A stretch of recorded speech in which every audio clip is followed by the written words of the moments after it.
presented by Shri Ram recording studio Jadupati बाजार।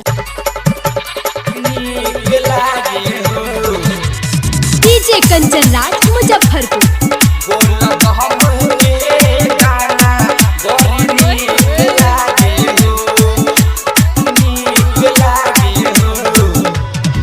तीनों ही लोग के बाबे वह स्वामी, पूरा संसार में बाबे भोले दानी, बाबे भोले दानी। तीनों ही लोग के बाबे वह स्वामी, पूरा संसार में बाबे भोले दानी। बहारा भोलेनाथ बड़ी नीक लागे हो, बड़ी नीक लागे हो, बड़ी नीक लागे हो। बोलब हम के गाना बड़ी नीक लागे हो, बोलब हम के गाना बड़ी नीक लागे हो। तीनों ही लोग के बाबे वह स्वामी, पूरा संसार में बाबे भोले दानी। बहारा भोलेनाथ बड़ी नीक लागे हो, बड़ी नीक लागे हो, बड़ी नीक लागे हो। बोलब हम के गाना बड़ी नीक लागे हो, बोलब हम के गाना बड़ी नीक लागे हो। बोला बोला बाबा बैजनाथ की। Mix by Kanchan Raj Muzaffarpur. कंचन राज मुजफ्फरपुर।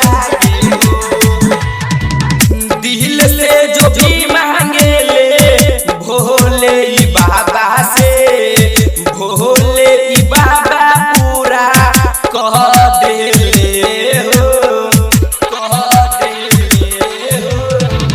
दिल से जो भी मांगे ले भोले ई बाबा से, भोले ई बाबा पूरा कह दे हो।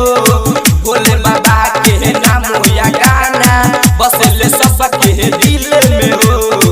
बाबा के दुआरिया बड़ी नीक लागे हो, बड़ी नीक लागे हो, बड़ी नीक लागे हो। बोलब हम के गाना बड़ी नीक लागे हो, बोलब हम के गाना बड़ी नीक लागे हो, बोलब हम के गाना बड़ी नीक लागे हो, बड़ी नीक लागे हो। बोला बोला देवघर वाले बाबा की। Mix by DJ Kanchan Raj Muzaffarpur. बड़ी नीक लागे हो, नीक लागे हो।